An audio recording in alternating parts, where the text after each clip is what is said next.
সুরের ঘরে সুর গাড়িতে টিয়াড়ি চুরি করানোর লেখা আমার গাড়ির আশেপাশে ঘুরঘুর করতেছিলি।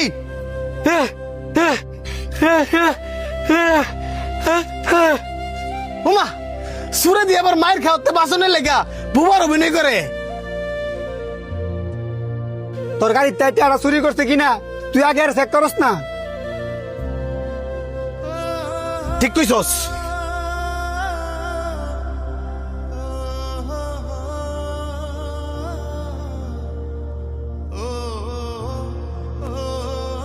এটা কি?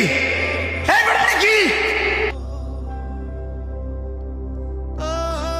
ভাগ্যিস বালা আমি গাড়িটার দিকে তাকাইছিলাম, আর নয়তো দেখাই টিয়াড়ি লয়ে ভাগ লইলে।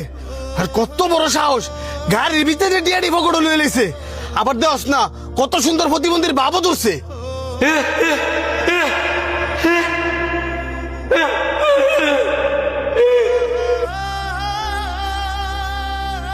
দেখছস দেখছস এই সুরের অভিনয়ের মধ্যে ধরা পড়ছে।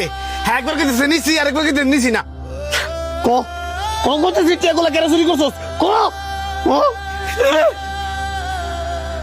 হ্যাঁ কত বড় সাহস, হ্যাঁ আমার গাড়িতে টিয়া চুরি করিয়া আবার আমার গায়ে হাত তুলছে। ধরে রে।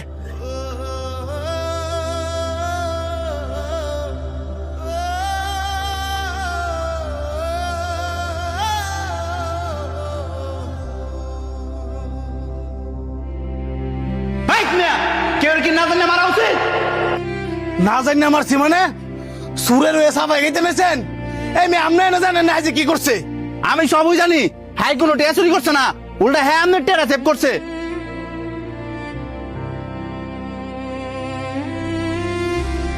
সেভ করছে মানে উল্টা দিয়ে হাই টিয়া গুলা গাড়িতে চুরি করিয়া হেয়ার পকেটের ভিতরে পড়ছে।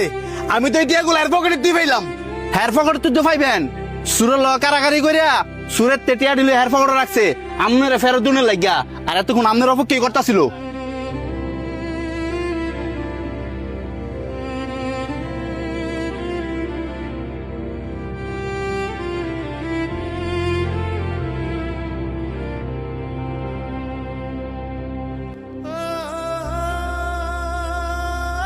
তুমি কি সত্যি বোবা?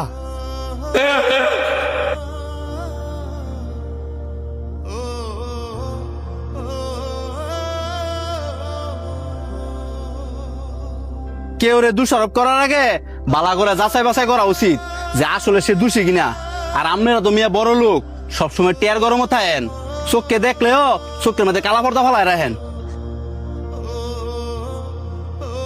মাঝে মধ্যে নিজের চোখের দাঁড়াও ভুল হয়। এই যে লোকটা না জানি না মারছেন, আপনার টিয়া তো আপনি ঠিকই ফেরত পাইছেন, কিন্তু মারছেন যে এই মাইটটা আপনি ফেরত নিতে পারবেন?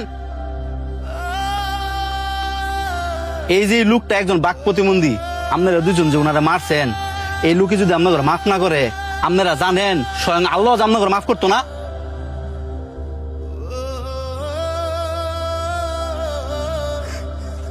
ভাই বাইরে তুই আঙ্গুরে মাফ করে দে।